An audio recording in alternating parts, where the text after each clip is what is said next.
Bihar news में स्वागत है आपका दोस्तों। मैं हूं फिरदौस गनी और आप देख रहे हैं केडीवी लाइव। दोस्तों आज हो चुका है 2 सितंबर 2023। तो आज की पूरे बिहार की टॉप न्यूज देख रहे हैं आपके लिए। दोस्तों वीडियो शुरू करने से पहले आपको बता दें कि अगर आप नए आए हैं इस चैनल पर तो फिर इस चैनल को सब्सक्राइब करके बेल आइकन को प्रेस कर दीजिए और साथ ही वीडियो को लाइक कर दीजिए, अपने दोस्तों के साथ शेयर भी कीजिए। तो चलिए शुरू करते हैं आज की पूरे बिहार की टॉप न्यूज।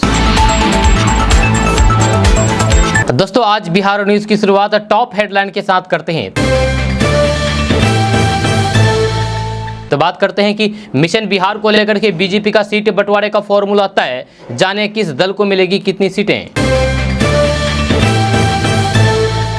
एलपीजी सिलेंडर के बाद मोदी सरकार देने जा रही है एक और तोहफा, जल्द मिल सकती है पेट्रोल डीजल पर बड़ी राहत। मोबाइल पर पढ़ाई कर रहे बच्चे ने लिंक पर किया क्लिक, बाप के बैंक खाते से कट गए लाखों रुपए। टमाटर हुआ सस्ता मगर प्याज अभी भी दिखा रहा है रंग, जाने कब संभलेगा रसोई का बजट। बिहार में आज से शुरू होगा झमाझम बारिश, जानिए अपने जिले का हाल। मुफ्त में बांटेंगे सिलेंडर तो भी 2024 में नहीं बनेगी सरकार, मंत्री श्रवण कुमार ने पीएम मोदी पर कसा तंज। बिहार में आज से जदयू का पोल खोल अभियान, सड़कों पर मशाल जुलूस और कैंडल मार्च निकालेंगे नेता। लोकसभा के साथ पूरे देश में होंगे एक साथ विधानसभा चुनाव, केंद्र सरकार ने 18-22 सितंबर तक बुलाया संसद का विशेष सत्र, होगा अहम फैसला। इस महीने 16 दिन बंद रहेंगे बैंक, जरूरी काम निपटाना हो तो चेक कर लें ये लिस्ट। अब सरकारी स्कूल के बच्चे भी खाएंगे एसी की ठंडी हवा, टीवी और फ्रिज लगाने का भी निर्देश। बिहार की राजधानी पटना में हो रहा है ऐसा काम जो गरीबों के लिए साबित होगा वरदान, जानिए नगर निगम का प्लान। आगे आपको बताएंगे इस वीडियो में विस्तार से। डेंगू को लेकर के बिहार में अलर्ट, पटना समेत सभी जिला अस्पतालों में 10-10 बेड रिजर्व। रोजगार की गंगा बहाएगी गंगा, कोसी सीमांचल और पूर्वी बिहार के लिए खुलेंगे कमाई के रास्ते। इंडिया के कोऑर्डिनेशन कमेटी में बिहार से तेजस्वी और ललन सिंह, 13 मेंबरों में पवार, स्टालिन और सोरेन भी। दोस्तों अब बात करते हैं विस्तार से। तो बात करते हैं कि मुंबई में चल रही इंडिया गठबंधन की बैठक में 13 सदस्यों को कोऑर्डिनेशन कमेटी की घोषणा हो गई है।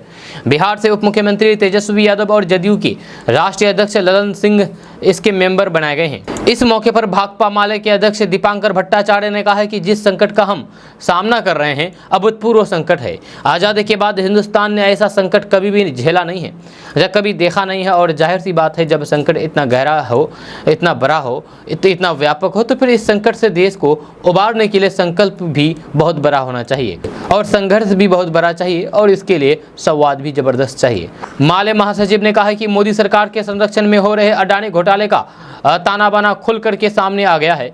इस पर मोदी की चुप्पी चीख चीख करके बता रही है कि भारी गड़बड़ है, और भारत में सच बोलने वालों की आवाज़ दबाने की कितनी भी कोशिश की जाए, अंतर्राष्ट्रीय मीडिया तो चुप बैठा नहीं। दोस्तों बात करते हैं कि भारतीय जनता पार्टी ने लोकसभा चुनाव में 2019 के नतीजे को दोहराने की रणनीति तैयार कर ली है। 2019 में एनडीए गठबंधन ने बिहार की 40 लोकसभा सीटों में से 39 पर जीत दर्ज की थी। बीजेपी ने 2024 को लेकर के मिशन बिहार में अपनी पूरी ताकत झोंक दी है। जब एनडीए घटक दलों के साथ सीट बंटवारे का फॉर्मूला भी लगभग तय कर लिया गया है। जदयू से अलग होने के बाद अब बीजेपी सीटों की भरपाई सहयोगियों के जरिए करेगी। चिराग पासवान और पशुपति पारस को पिछली बार की तरह 6 सीटें, जीतन राम मांझी की पार्टी को 1, उपेंद्र कुशवाहा की पार्टी को 2 सीटें देने का फॉर्मूला बनाया गया है। ये देखना भी दिलचस्प रहेगा। वहीं भाजपा ने जदयू में भी सेंधमारी की है। जदयू के 6 सांसद पाला बदलने को तैयार हैं। बीजेपी मौजूदा 3 से 4 सांसदों का टिकट काटने के साथ कुछ सांसदों की सीट बदली जा सकती है। बिहार में लोकसभा की 40 सीटें हैं। बीजेपी नेता अमित शाह का दावा है कि 2024 के आम चुनाव में एनडीए सभी सीटों पर जीत हासिल करेगा, लेकिन एक ताजा सर्वे बीजेपी नेता के दावे पर सवालिया निशान लगा रहा है। 2019 के आम चुनाव में बीजेपी को 39 सीटें मिली थी, लेकिन तब से अभी तक स्थितियां काफी बदल चुकी है। जब बिहार के मुख्यमंत्री नीतीश कुमार के रूप में एनडीए की सीटों का एक बड़ा हिस्सा बीजेपी से दूर जा चुका है और इंडिया टुडे के सर्वे को देखें तो फिर अब तक की सबसे बड़ी चुनौती उसी छोर से मिल रही है। जब देश भर में तो सर्वे के आंकड़े लोकसभा की 306 सीटों के साथ बीजेपी के नेतृत्व में एनडीए की सरकार बनने का संकेत दे रहे हैं, लेकिन बिहार को लेकर के जो आंकड़े सामने आ रहे हैं वे काफी चौंकाने वाले लगते हैं। जब बिहार की 40 लोकसभा सीटों में से एनडीए को 14 जबकि इंडिया गठबंधन को 26 सीट मिलती दिखाई दे रही है, यानी कि बिहार में महागठबंधन का पलड़ा भारी चल रहा है। दोस्तों बात करते हैं कि बिहार में कोचिंग चलाने वाले टीचरों के लिए बड़ी खबर सामने आ रही है। ताजा रिपोर्ट्स के मुताबिक बुधवार को विभाग के द्वारा बिहार कोचिंग संस्थान नियमावली 2023 जारी कर दिया गया है। हर कोचिंग संस्थान को संबंधित जिले में पंजीकरण कराना अनिवार्य होगा। यह कोचिंग की कक्षा में हर छात्र को कम से कम 1 वर्ग मीटर स्थान मिलना चाहिए। यह डीएम के निर्देश पर अफसर समय समय पर कोचिंग संस्थानों का निरीक्षण करेंगे। कोचिंग संस्थानों में लड़के और लड़कियों के लिए अलग अलग शौचालय जरूरी होगी। यह कोचिंग संस्थान में छात्र छात्राओं के शुल्क को भी जिलाधिकारी कटौती कर सकेंगे। कोचिंग संस्थान सरकारी या फिर सरकारी सहायता प्राप्त स्कूलों के शिक्षकों की सेवा नहीं लेंगे। जब कोचिंग संस्थानों के लिए रजिस्ट्रेशन शुल्क 5,000 रुपए है। रजिस्ट्रेशन 3 साल तक मान्य होगा। यह सरकारी स्कूल कॉलेज के समय को देखते हुए डीएम कोचिंग संस्थान का समय निर्धारण करेंगे। दोस्तों बात करते हैं कि अब पूरे देश में 1 नेशन 1 इलेक्शन की बात सामने आ रही है, जिसको लेकर के केंद्र सरकार ने संसद का विशेष सत्र भी इसी महीने बुलाया है। इसको लेकर के जहां एक तरफ जनता दल यूनाइटेड सवाल खड़ा कर रही है तो फिर वहीं दूसरी तरफ बीजेपी ने साफ कह दिया है कि इससे काफ़ी फायदा होगा। जहां अपने बयान में बीजेपी विधायक इंजीनियर शैलेंद्र ने कहा है कि 1 नेशन 1 इलेक्शन से काफ़ी फायदा देश को होगा, जिसमें इलेक्शन के समय जितने पैसे खर्च होते हैं वे कम लगेंगे। जहाँ एक ही साथ सभी जगहों का इलेक्शन हो जाएगा। वहीं इंडिया गठबंधन पर भी तंज कसते हुए कहा है कि डर तो वे लोग गए हैं जैसे बारिश में सभी जानवर एक जगह हो जाते हैं, वही हाल इस गठबंधन का है। वहीं पर 1 नेशन 1 इलेक्शन पर जेडीयू के द्वारा केंद्र सरकार पर पलटवार किया गया है। जदयू एमएलसी रामेश्वर महतो ने कहा कि ये लोग इंडिया गठबंधन से डर गए हैं, इस वजह से इस तरीके की बात कर रहे हैं, विशेष सत्र बुला रहे हैं। केंद्र सरकार अलग अलग तरीके का फरमान जारी करती है। अब जब लोकसभा चुनाव नजदीक है तो फिर ये जानबूझ करके इस तरीके का आदेश लाने की कोशिश की जा रही है। दोस्तों बात करते हैं कि काफी समय से महंगाई झेल रही जनता को सरकार राहत देने की पहल शुरू कर दी है। हालांकि विपक्षी दलों का कहना है कि ये चुनावी पहल है, क्योंकि अगले कुछ महीनों में कई राज्यों में विधानसभा और फिर लोकसभा का चुनाव होने जा रहा है। वजह कुछ भी हो, लेकिन बढ़ती महंगाई से त्रस्त जनता को इससे काफी राहत मिलेगी। टमाटर के रेट घटने के बाद गैस की कीमत भी 200 रुपए तक कम हुई है। कुछ दिन पहले ही टमाटर के रेट काफी ज्यादा हो गए थे और फिर 200 से 300 रुपए प्रति किलो तक बेचे जा रहे थे, जहाँ उसकी कीमतें अब सामान्य हो गई है। जब बाजार में टमाटर 40 से 50 रुपए प्रति किलो की दर से बिक रहा है। जहां हाल ही में सरकार ने घरेलू एलपीजी सिलेंडर की कीमतों में 200 रुपए की कमी की है। जहां उम्मीद की जा रही है कि सरकार अब पेट्रोल और डीजल की कीमतों में भी कमी करेगी। मीडिया सूत्रों के मुताबिक एक इंटरव्यू में केंद्रीय आवास और शहरी मामलों तथा पेट्रोलियम और प्राकृतिक गैस मंत्री हरदीप सिंह पुरी ने संकेत दिया है कि सरकार जल्द ही इस मामले पर कुछ सकारात्मक फैसला लेगी। ब्लूमबर्ग ने भी रसोई गैस की कीमतों में कमी के बाद पेट्रोल और डीजल की कीमत घटाए जाने की संभावना जताई है।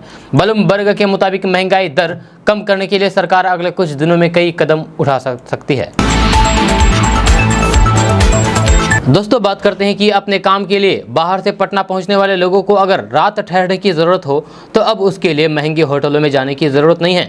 जहाँ कम आय वाले लोगों की सुविधा के लिए पटना नगर निगम ने पटना में 16 जगहों पर रैन बसेरा बनाने का फैसला किया है। जहाँ इन सभी रैन बसेरों के अलावा पटना 4 अन्य जगहों पर अस्थायी आश्रय स्थल बनाए जाएंगे, जहां सालों भर लोग आकर के ठहर सकेंगे। बताया जा रहा है कि आने वाले दिनों में जाड़े का मौसम देखते हुए रैन बसेरा का निर्माण कराया जाएगा, जहां सभी सुविधाएं मौजूद रहेगी। जहाँ एक रैन बसेरा के निर्माण में लगभग 25 से 40 लाख रुपए का खर्च आने की संभावना है।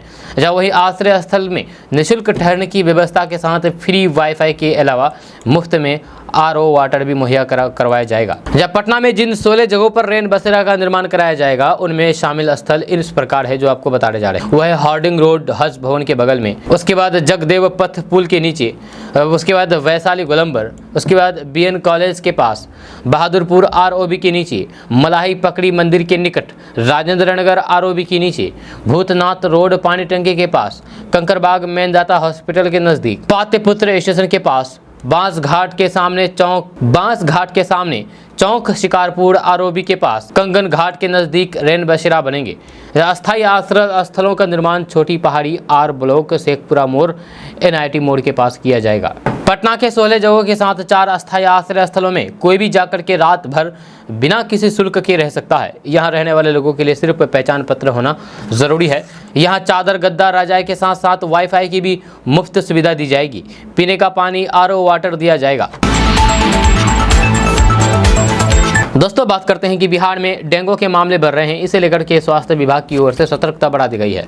जैसे सभी जिला अस्पतालों में मच्छरदानी के साथ साथ 10 बेड रिजर्व कर दिए गए हैं। जैसे साथ ही सभी जिला अस्पतालों सहित मेडिकल कॉलेज एवं अस्पतालों में डेंगू जांच किट उपलब्ध करा दी गई है। जब बिहार राज्य स्वास्थ्य समिति पटना में राज्य स्तर पर 104 कॉल सेंटर सह नियंत्रण तथा मुख्य मलेरिया कार्यालय स्वास्थ्य भवन सुल्तानगंज पटना में भी नियंत्रण कक्ष स्थापित किया गया है। इसमें 0612237013 पर फोन करके जानकारी दी जा सकती है। यह नियंत्रण कक्ष सोमवार से शनिवार तक 3 शिफ्टों में काम करेगा।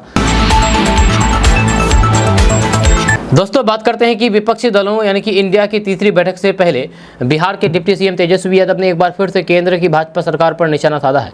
तेजस्वी यादव ने भाजपा को दंगा फसाद वाली पार्टी कह दिया है। जब शुक्रवार शाम मीडिया से बातचीत करते हुए तेजस्वी यादव ने कहा है कि लोग डरे हुए हैं। अगस्त के महीने में ही पिछले साल यानी कि 2022 में हम लोगों ने महागठबंधन की सरकार बनाई थी। उसी वक्त नीतीश जी और लालू जी ने तय किया था कि देश भर के सभी लोगों को एक करेंगे, एक प्लेटफॉर्म पर लाएंगे। और आज देखिए ठीक एक बार फिर से साल भर बाद मुंबई में बैठक हो रही है। तेजस्वी यादव ने आगे कहा है कि यह विपक्षी दलों की एकता की तीसरी बैठक हो रही है।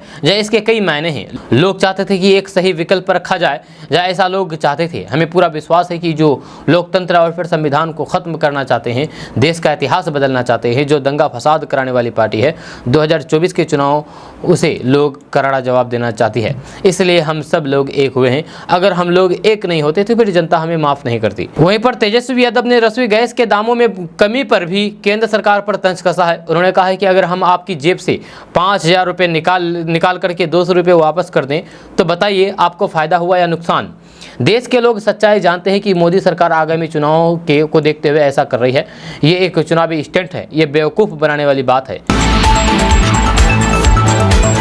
दोस्तों बात करते हैं कि बिहार के भागलपुर में एक हैरान कर देने वाला मामला सामने आया है। यहाँ मोबाइल पर पढ़ाई कर रहे बच्चे ने फोन पर आए लिंक पर क्लिक किया, इसके बाद बैंक खाता ही खाली हो गया।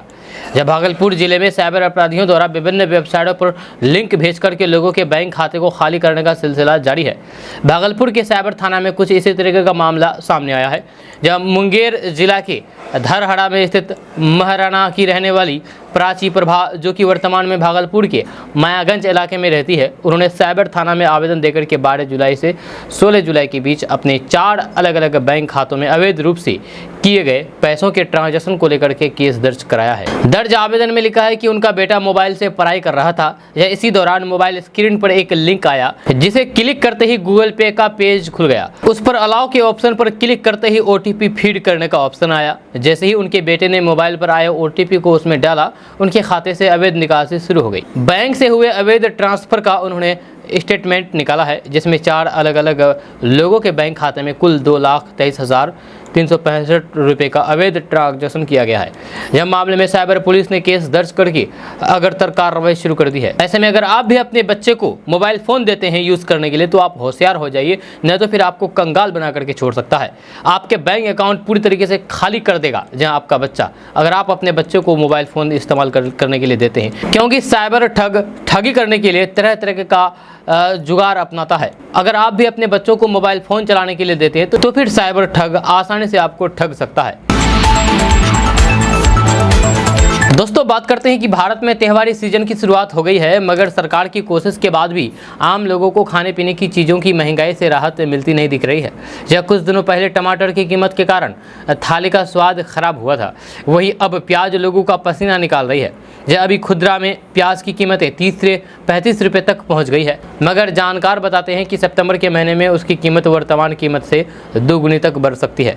CRISIL market intelligence and analytics की एक रिपोर्ट इस बारे में बताती है कि सितंबर महीने के दौरान प्याज के भाव 60 से 70 रुपये किलो तक पहुंच सकते हैं। दोस्तों बात करते हैं कि विपक्षी दलों की तीसरी बैठक मुंबई में गुरुवार को हुई। उससे पहले डिप्टी सीएम तेजस्वी यादव ने लालू प्रसाद यादव के सामने इंडिया गठबंधन को लेकर के बयान दिया। उन्होंने कहा है कि अगस्त के ही महीने में ही हम लोग ने बिहार में महागठबंधन की सरकार बनाई थी।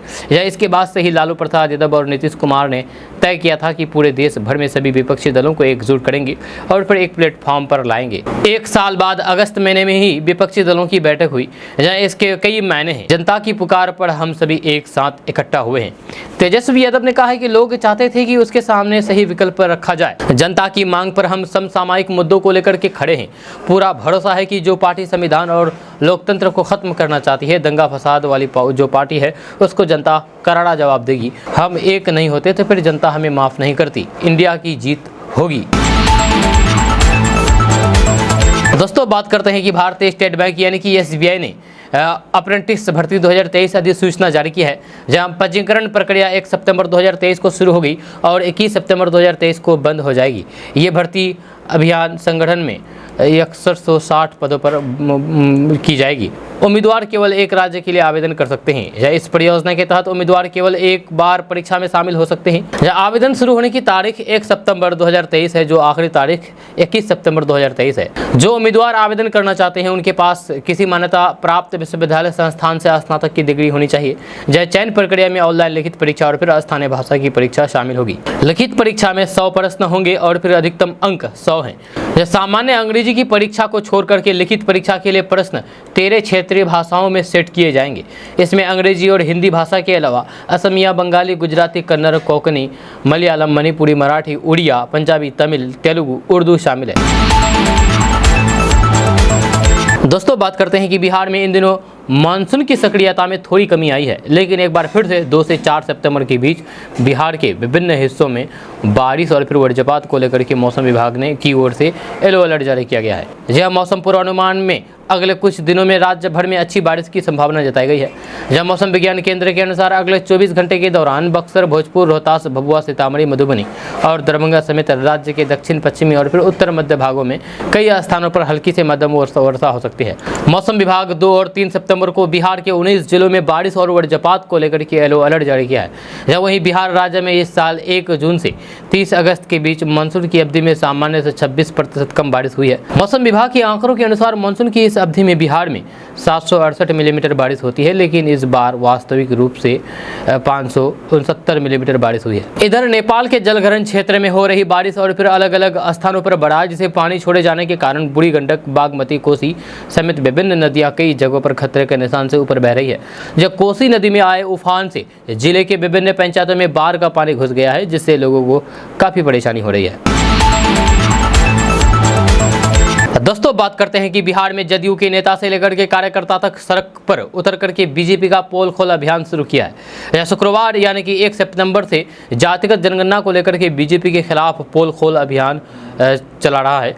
जदयू नेता कार्यकर्ता राज्य भर में लोगों के बीच जाकर के ये संदेश देने की कोशिश करेंगे कि बीजेपी और केंद्र सरकार जातिगत गणना का विरोध कर रही है।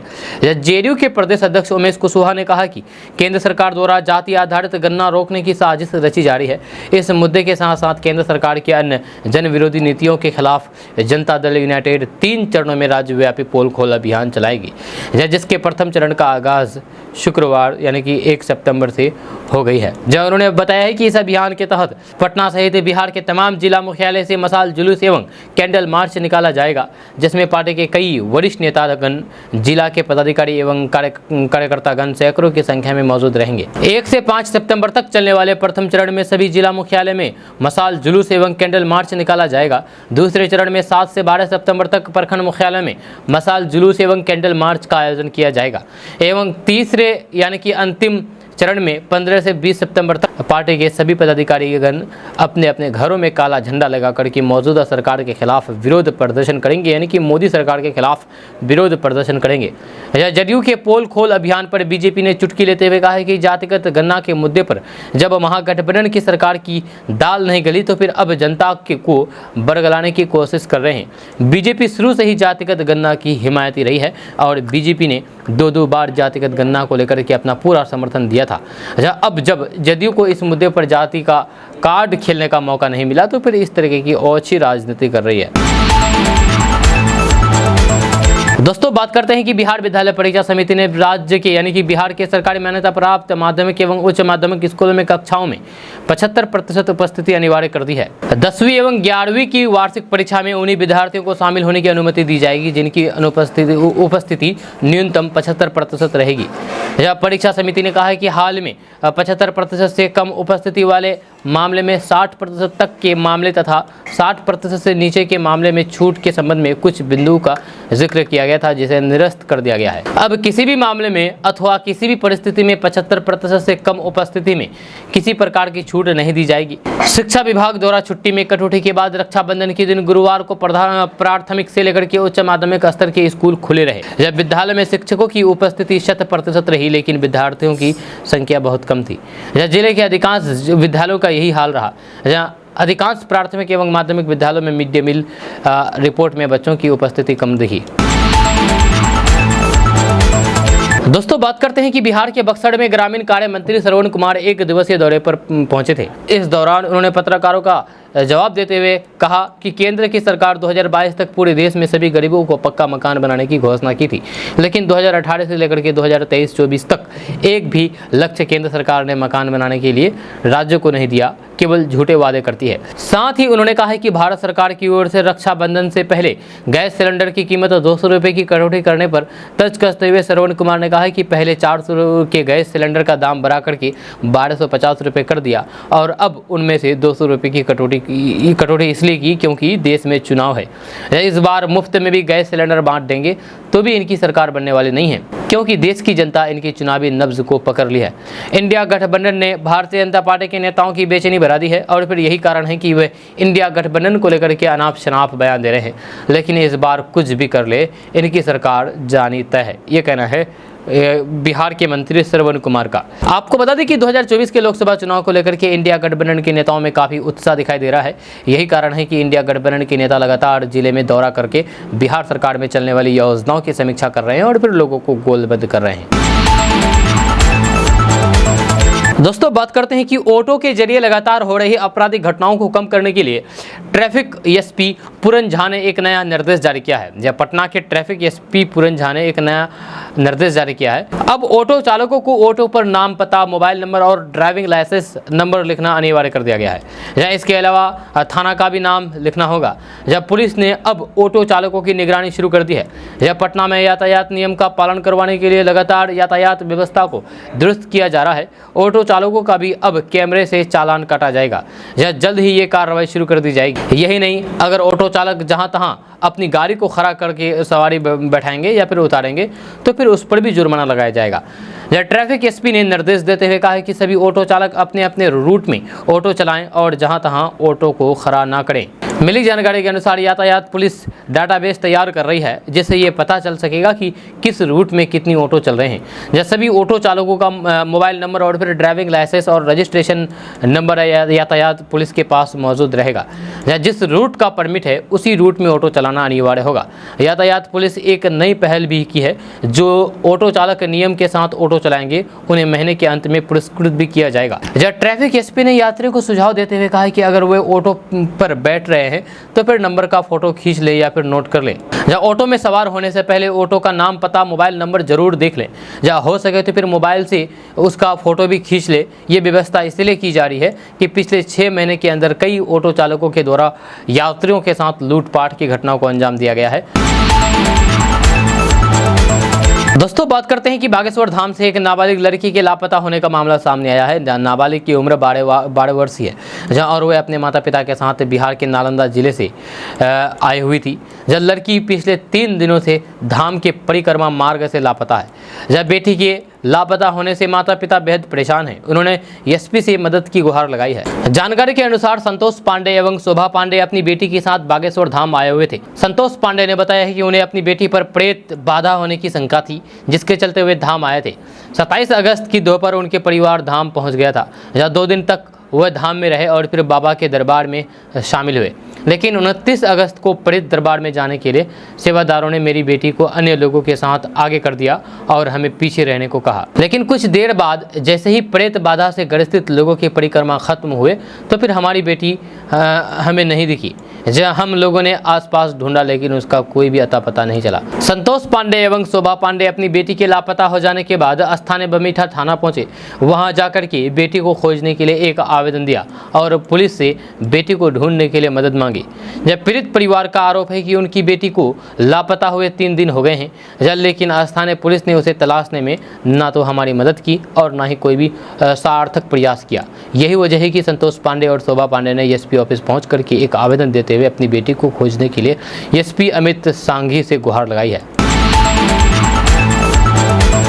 दोस्तों, बात करते हैं कि देश में लोकसभा चुनाव और राज्यों के विधानसभा चुनाव एक साथ कराने को लेकर के कई तरह की अटकलबाजी पहले से ही लगती रही है। अब केंद्र सरकार इस दिशा में कदम आगे बढ़ा सकती है, यानी कि 1 नेशन 1 इलेक्शन का फॉर्मूला देश में लागू किया जा सकता है। इसकी संभावना इसीलिए बढ़ गई है क्योंकि केंद्र सरकार ने 18 से 22 सितंबर तक संसद का विशेष सत्र बुलाया है। माना जा रहा है कि इसमें 1 नेशन 1 इलेक्शन पर एक प्रस्ताव आ सकता है। अभी सरकार की तरफ से संसद का विशेष सत्र बुलाने के बारे में विस्तार से कुछ नहीं कहा गया है। लोकसभा सचिवालय सूत्रों को भी इस बारे में कोई भी जानकारी नहीं है। जब संसदीय कार्य मंत्री प्रहलाद जोशी ने 5 दिन के लिए संसद का विशेष सत्र बुलाए जाने की जानकारी दी है।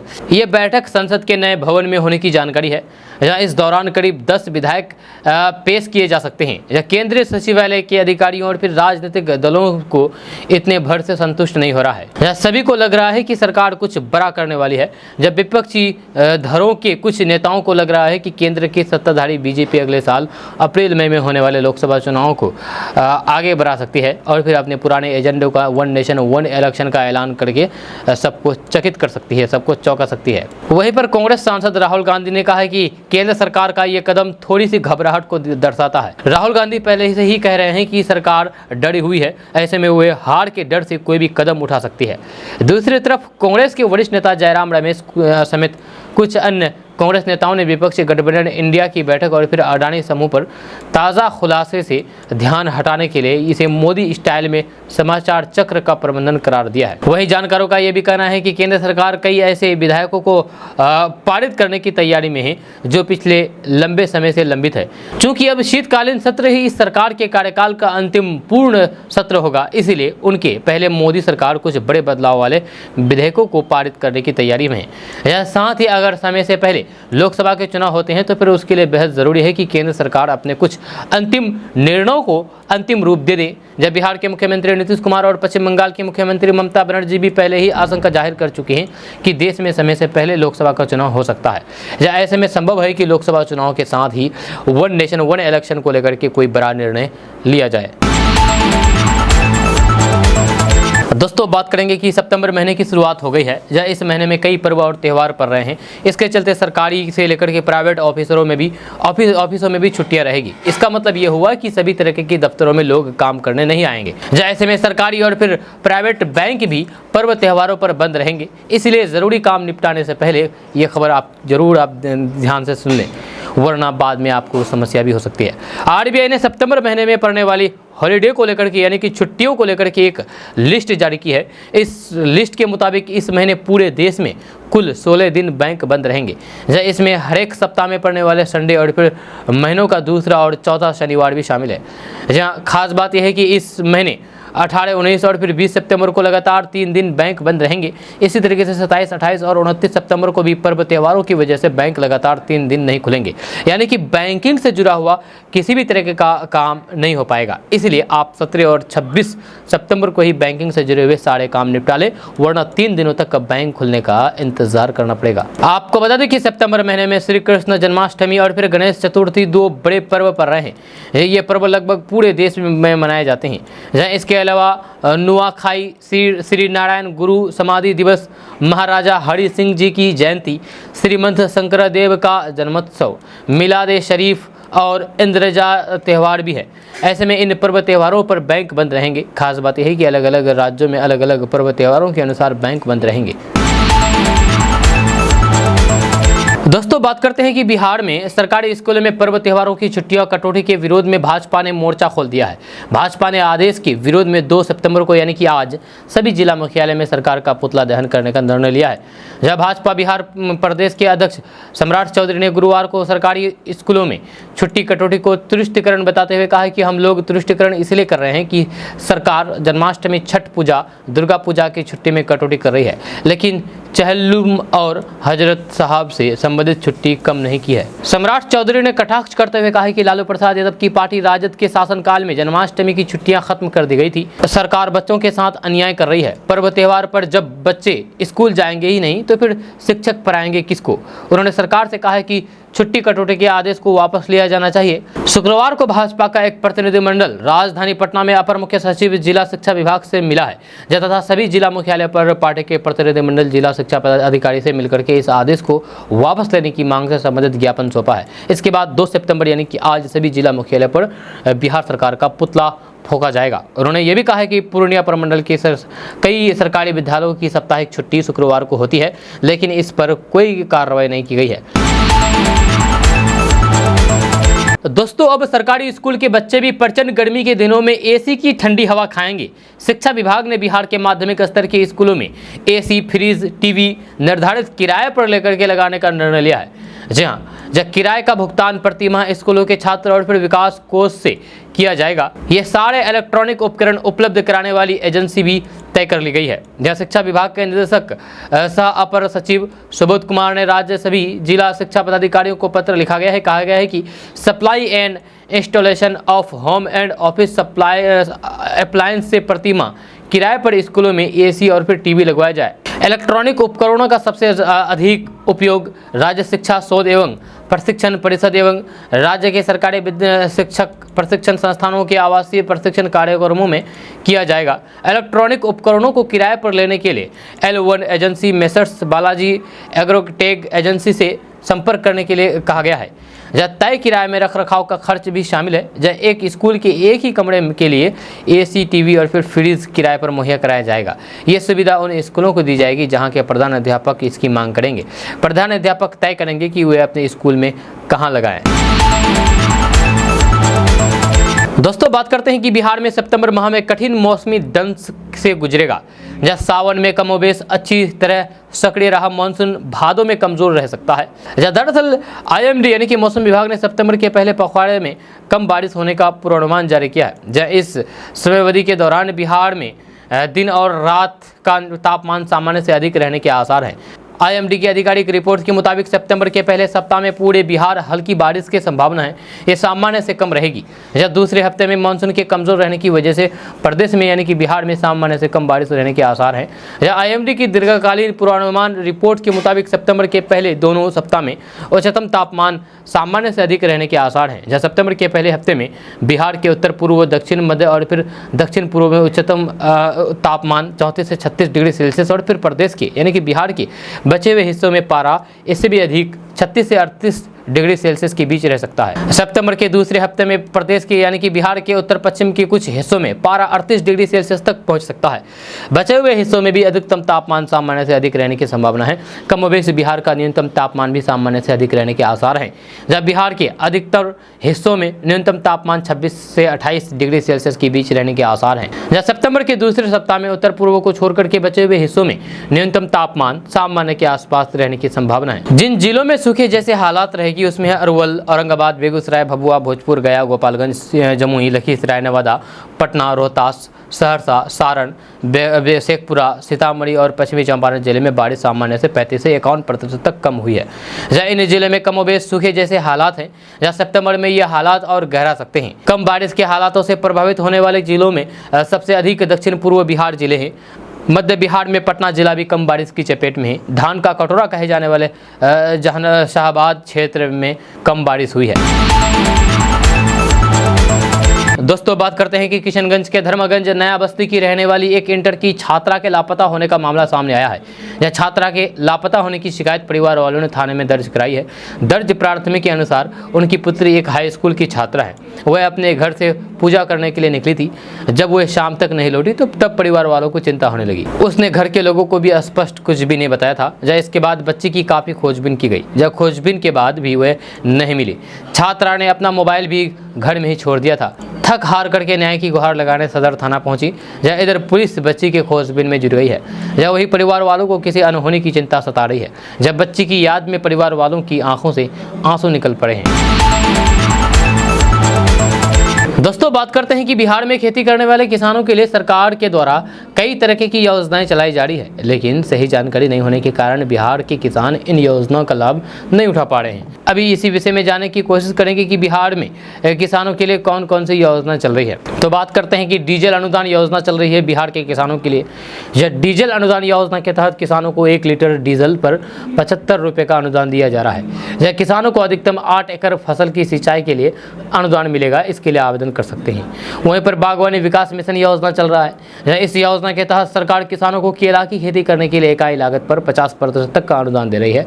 इसका लाभ लेने के लिए राज्य के यानी कि बिहार के किसान ऑनलाइन के द्वारा आवेदन कर सकते हैं। वहीं पर मुख्यमंत्री निजी नलकूप योजना चल रही है।